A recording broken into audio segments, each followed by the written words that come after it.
see for yourselves, analyze what you tell. If Drake took out that AK, maybe he'd be in jail. Just based off the name that it spells. What they say that off the name that it spells. So he wants us to tap into the name. It's a name flip bar. Drake took out the AK.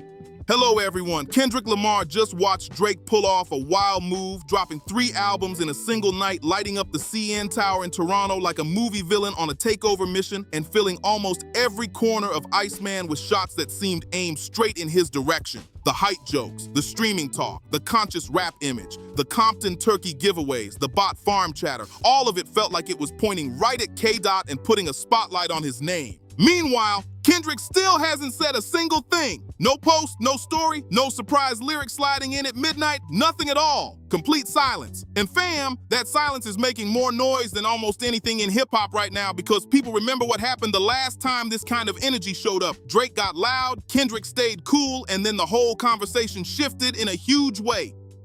Take out the AK of Drake. You're left with D-R-E. He just dissed Dr. Dre. Yeah, he did. You'd be in jail. Kendrick sat back, let Drake and Cole handle the talking, then came through with Euphoria, Meet the Grams, and Not Like Us back to back to back. Suddenly, social media and the music world were in full chaos mode, and Aubrey Graham became one of the most talked about names online for reasons way beyond just the music. So when people say the streets are watching every move right now, they mean every move because everybody is waiting to see what happens next. Drake dropped Iceman on May 15th, 2026, and this looked like a moment he had been building toward for 2 straight years. 2 years of legal situations getting resolved, 2 years of watching Kendrick pick up 5 Grammys for a diss record connected to their rivalry, and 2 years of seeing Not Like Us become a giant cultural moment. Then came that Super Bowl halftime performance in front of around 120 million people, with the crowd screaming lyrics at the top of their lungs and the whole stadium shaking with energy. 2 years of staying quiet while people kept debating his place in music history like they were already looking back at a finished chapter. He didn't just diss Dre. He didn't just fire a shot at Dre. He went low. He went there. Go look at this man over here who's in Kendrick's camp. Because I remember Kendrick coming after me, going, Baku got a weird case, why is he around? Dr. Dre got some weird stuff, why is he around? You see how he's going, okay, I'm going to take that and flip it back this way. So when Drake finally stepped back into the spotlight, everybody was thinking, this is it. This is the moment Drake comes through, locks in, and reminds everybody why he ruled the game for so many years. The expectations were sky high, but then the album landed and people noticed something fast. Drake was still talking about Kendrick, and that right there had people raising eyebrows because it says a lot about where this whole situation may really stand. The conversation clearly did not disappear. So today, we're breaking down every angle of it, every line on Iceman people connected to K-Dot, every direction Drake seemed to be coming from, and what Kendrick's side of this whole situation could actually look like. And trust me, fam, some people think the response may have already happened and most folks didn't even catch it. Let me show you how this story really started because Iceman hits different when you know the history behind it. We gotta rewind way back, not 2024, not recent times either. We going all the way to 2011. Back then, Drake and Kendrick weren't standing on opposite sides of a rap storm. They were moving like brothers in the game. Kendrick Lamar, the Compton kid, was fresh off the XXL freshman list and still building his name outside the West Coast. A lot of people around the country were just getting introduced to him. Then he landed on Drake's Take Care album in 2011 on Buried Alive Interlude. And this wasn't some quick feature tossed into the mix.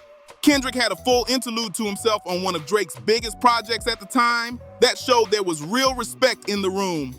Damn, Champagne Poppy, they say them songs that you just streamed off your new project, White Man, say that shit ain't dope. The comments crazy. And then Kai Cenat, shout out to Kai Cenat. He kept it real. They said that shit. Kai said that shit was ass. Drake was already sitting at the top as a chart-smashing superstar, while Kendrick was the rising young talent from the West Coast that more people were starting to notice. For the next 2 years, everything looked solid between them. No drama, no major tension in public. These were 2 elite artists from the same generation building their own lanes and climbing at the same time. But then 2013 showed up, and this is where a lot of people point to the moment everything started shifting.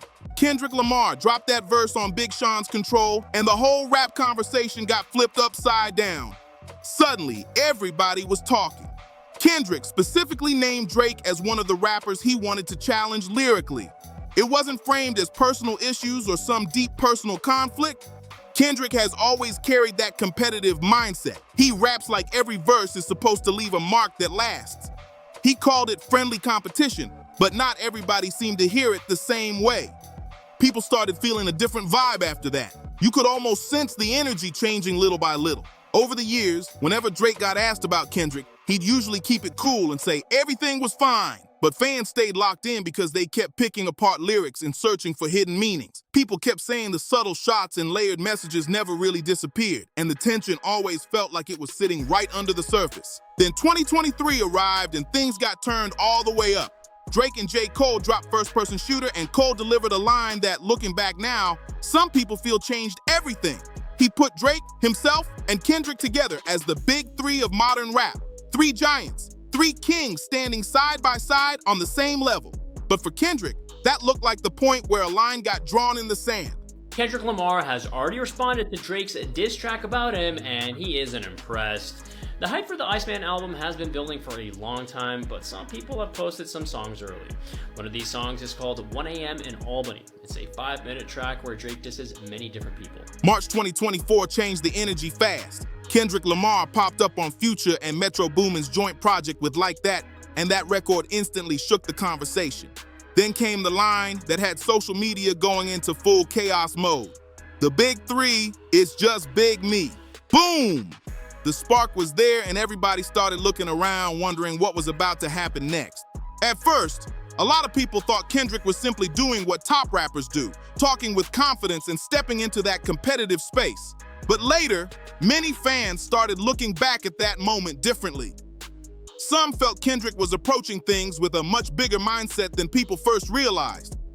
Not just another back and forth for headlines or attention, but something that felt much heavier in the eyes of fans following every move, Drake responded, and nobody was surprised by that. In April 2024, he dropped Push-Ups, throwing out jokes about Kendrick's height, questioning his writing, and stepping into familiar battle rap energy. Then things took another turn with Tailor-Made Freestyle, and this is where the conversation around Drake became even louder. The track used AI-generated vocals inspired by Tupac Shakur and Snoop Dogg, and that instantly sparked major reactions online. The Tupac estate quickly responded and raised concerns over the use of Tupac's voice.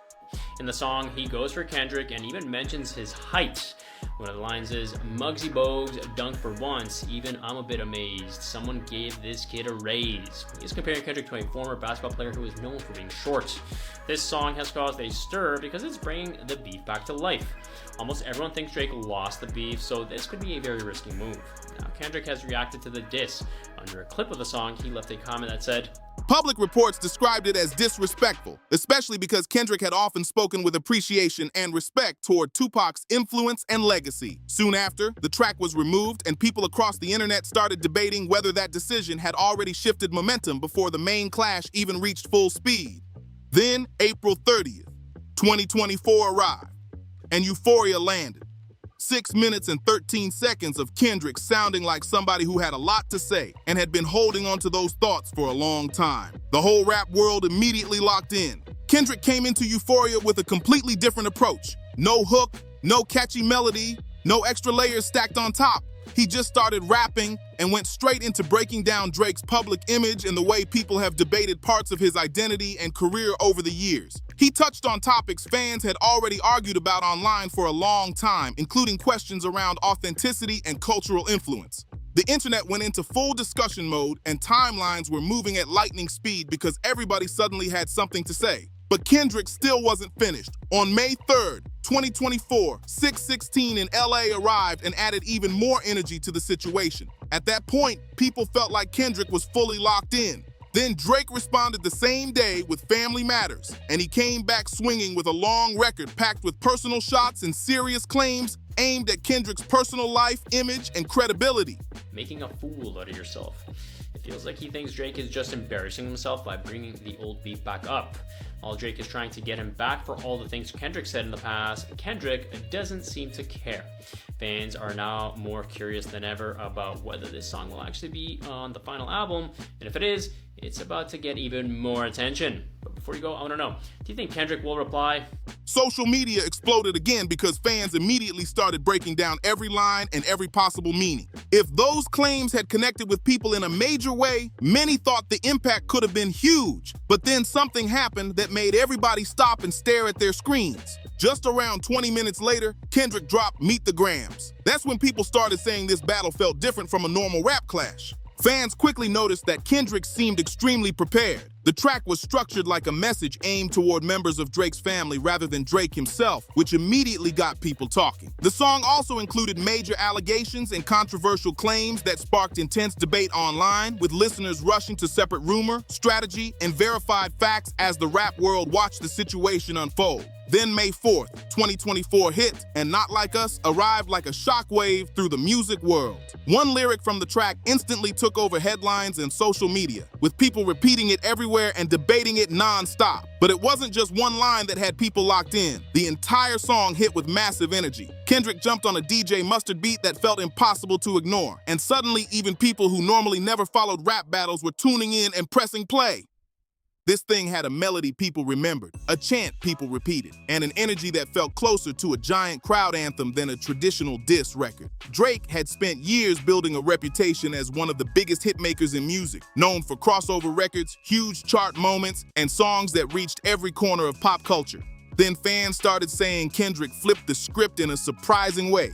People online argued that Kendrick created a diss track that felt catchy, memorable, and built for massive replay value all at once. It quickly became one of the biggest talking points in music. Drake responded again on May 5th, 2024, with The Heart Part 6. On that track, he pushed back against allegations made during the battle and said his team had supposedly given false information as part of a setup, claiming Kendrick had taken the bait. The internet went into full split-screen mode for a while because people were debating every detail and every theory. Then Kendrick performed Not Like Us at the Pop Out, his concert at the Kia Forum in Compton, and things got even louder. He performed the song 6 different times in one night. 6 times! LeBron James was there, major figures were in the crowd, and the atmosphere felt huge as people online started saying the culture had picked a side. A lot of people felt the battle had reached a turning point. Fans, commentators, and people across the music world were all sharing opinions about who came out ahead, and many believed the momentum had shifted heavily toward Kendrick. Then the conversation got even louder when one of music's biggest award stages entered the picture. At the 67th Annual Grammy Awards in February 2025, Not Like Us had a huge night and won every category it was nominated for. Record of the Year, Song of the Year, Best Rap Performance, Best Rap Song, Best Music Video, 5 out of 5.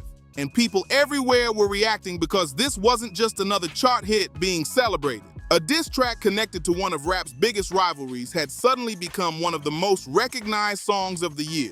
Then just weeks after the Grammys, Kendrick stepped onto the stage at Super Bowl 59, one of the largest performance platforms in entertainment. He performed Not Like Us, and the crowd reaction was impossible to ignore.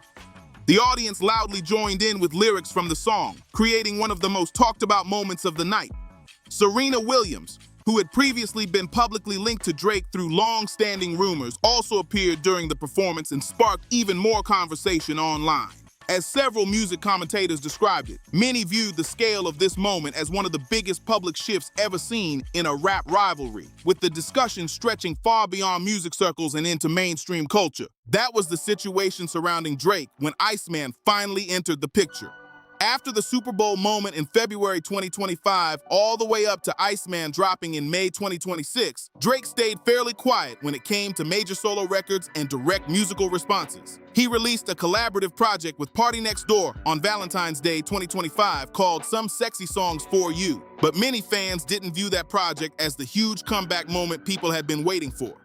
A lot of listeners felt that project was Drake stepping back into familiar territory and staying inside a lane that already felt comfortable to him. Then there was the leaked Fighting Irish freestyle in early 2025, where he appeared to touch on parts of the ongoing conversation and seemed to reference several figures connected to the larger story. Online reactions were mixed, and some outlets felt the record didn't create the huge impact people expected. The energy around it just didn't explode the way many thought it might. Then Drake made another move that had people talking everywhere because it revealed a lot about how he may have been looking at the situation after the battle. He filed a defamation lawsuit against Universal Music Group, his own label, regarding how Not Like Us had been promoted. He wasn't taking legal action against Kendrick directly, he was challenging the larger company structure around the release. His position centered around concerns over the promotion and public impact of allegations connected to the song and how that could affect him personally and professionally. Here's where things got even more intense. Public reports later said the lawsuit was dismissed in October 2025. Although legal matters and appeals continued to be discussed afterward. So heading into 2026, many fans felt Drake had one giant opportunity in front of him. Deliver a major musical statement and remind people why his name had stayed at the top of the game for so many years. That's the kind of expectation many listeners attached to Iceman. The rollout for Iceman came in with huge energy. No question about that. Drake made it feel like an event from the start. He put together a 4-episode YouTube livestream series leading up to release night, building suspense and getting people glued to every update. Then episode 4 hit, and that's where things really started heating up. He previewed lyrics, showed visuals that many viewers connected to ongoing conversations about streaming accusations, and dropped lines that fans immediately started decoding as possible shots aimed at Kendrick. Then came the surprise twist. Right at the end of the stream, Drake revealed he wasn't dropping just one album. He was dropping 3 of them at midnight. 43 songs total: Iceman, Maid of Honor, and Habibti. Then he took things even further by turning the CN Tower into part of the moment, lighting it up and making the whole release feel massive. Before fans could even fully process everything, another surprise entered the picture when a leaked song called 1 a.m. in Albany, continuing his timestamp series, started spreading online. On that track, Drake threw out bars aimed at multiple people and had listeners breaking down every line.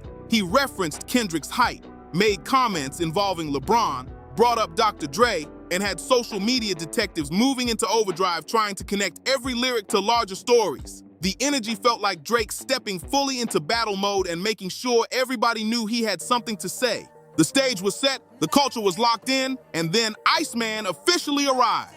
Now here's where things start getting interesting because Drake didn't pack everything into one track.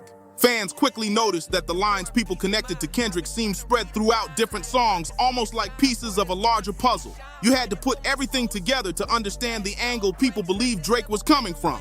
First up was Make Them Pay. Drake rapped, "Damn, who is this guy for real? I guess a magician. 100 million streams vanished. No one got questions for..." People online quickly connected the magician line to previous discussions around streaming numbers and claims that had circulated during the larger Kendrick conversation. Fans immediately started debating whether Drake was revisiting earlier accusations and reopening old arguments. The internet wasted absolutely no time jumping into detective mode again. Drake seemed to be pushing an idea that some fans immediately picked up on, raising questions about whether Kendrick's huge moment was really as untouchable as people made it seem from a numbers perspective. On the same track, he says, "And now they got a new GOAT and we gotta test the position." A lot of listeners instantly connected that to Kendrick's Like That line. "It's just big me." The message people took from it felt pretty clear. You want the crown? Then prove you can keep it.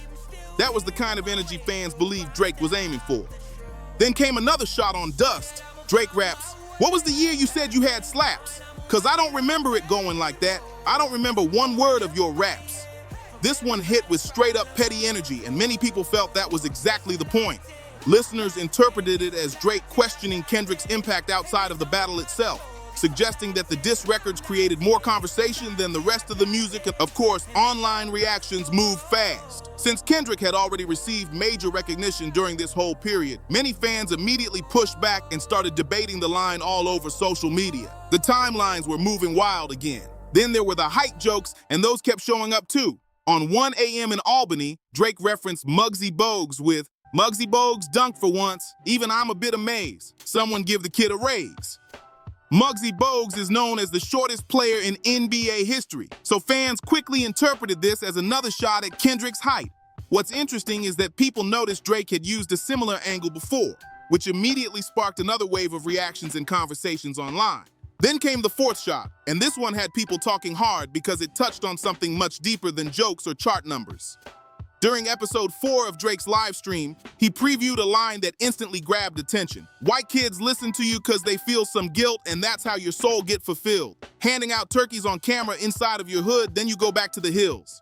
That line sparked a wave of reactions online because many listeners interpreted it as Drake questioning Kendrick's public image, activism, and connection to the community. Fans saw it as Drake challenging the authenticity behind Kendrick's message and asking whether some of those moments were genuine or whether they were more connected to image and perception. That's not a small target to aim at either. People felt Drake wasn't just taking shots at music anymore. He was aiming at a core part of Kendrick's identity and how audiences view him. But here's where the internet immediately jumped into detective mode again. A lot of people pointed out that arguments around culture, image, and audience demographics have also followed Drake throughout different periods of his own career. Social media quickly filled up with debates, with fans on both sides bringing up old interviews, older lyrics, and past conversations. People started saying, wait a second, this whole thing just got complicated. Then came the fifth shot with the owl reference. Drake rapped, "The owl never sees the cage. The owl only wakes up to seize the day." Fans instantly connected it to Kendrick's Not Like Us visuals, where many interpreted the caged owl imagery as a symbol aimed at Drake. Listeners saw this line as Drake pushing back and saying he wasn't trapped, wasn't finished, and wasn't accepting the picture people had painted around him. And now we're here. Kendrick still hasn't answered publicly. Iceman is out, fans are still pulling apart every lyric, and the internet is treating every move like breaking news. The biggest question now is simple. Does Kendrick respond, or does silence become the response all over again? If you enjoyed this breakdown, make sure to like, subscribe, share this video, and drop a comment below. I want to know who you think had the stronger angle and where you think this story goes next.